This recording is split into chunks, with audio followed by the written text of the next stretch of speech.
Петя шел по тропинке несколько километров. Там был источник, но это знал только он, а чужаку родник никогда не найти.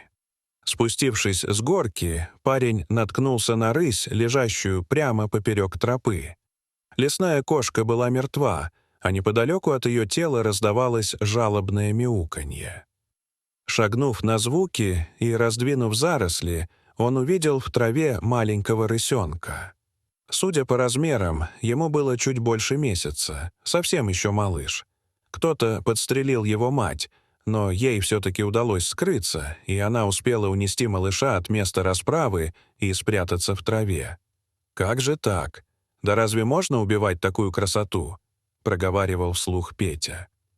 Ему было так жалко убитую рысь, но и осиротевшего детеныша ему было жалко не меньше, ведь он сам был сиротой и прекрасно знал, как это расти без матери. Парень подхватил на руки рысенка и понес его в свою избушку. Не бросать же малыша на произвол судьбы. В избушке он накормил рысенка и постелил ему место. «Как же тебя назвать?» — вслух рассуждал Петя. Он перебрал много имен, которые пришли ему на ум, но ничего толкового так и не придумал. Потом он сказал «Барсик». Рысенок с интересом посмотрел на парня. Но значит, так тому и быть. Рысенок, пригревшись на теплом одеяле, вздрагивал во сне. Наверное, ему снилась мать, потому что он громко причмокивал, как будто пил теплое молоко. Так и стали жить в лесной избушке Петя и Барсик.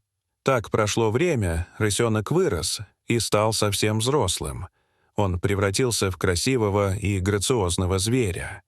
Как-то после очередного похода в лес парень вернулся домой один. Барсик встретил в лесу подругу и решил остаться с ней. Инстинкт пересилил его любовь к человеку.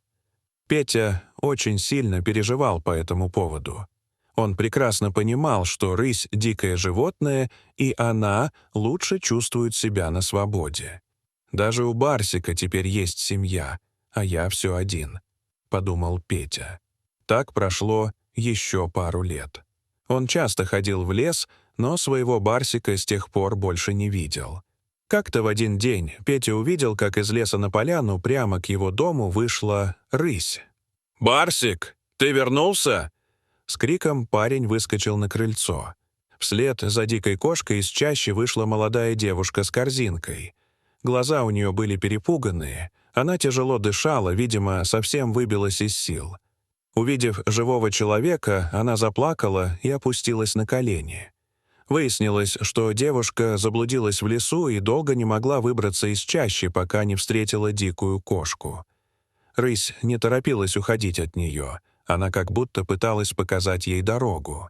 Незнакомка интуитивно пошла за диким животным и, наконец-то, вышла к домику Петра. «Как же вы не испугались дикого животного? Рысь-кошка очень опасная, но только не это.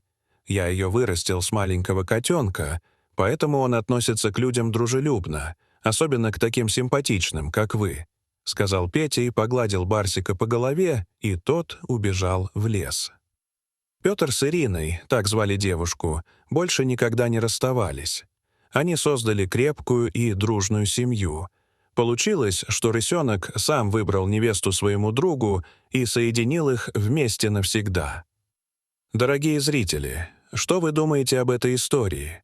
Расскажите, пожалуйста, в комментариях. А если вам понравилось это видео, то ставьте лайк и подписывайтесь на наш канал. До свидания.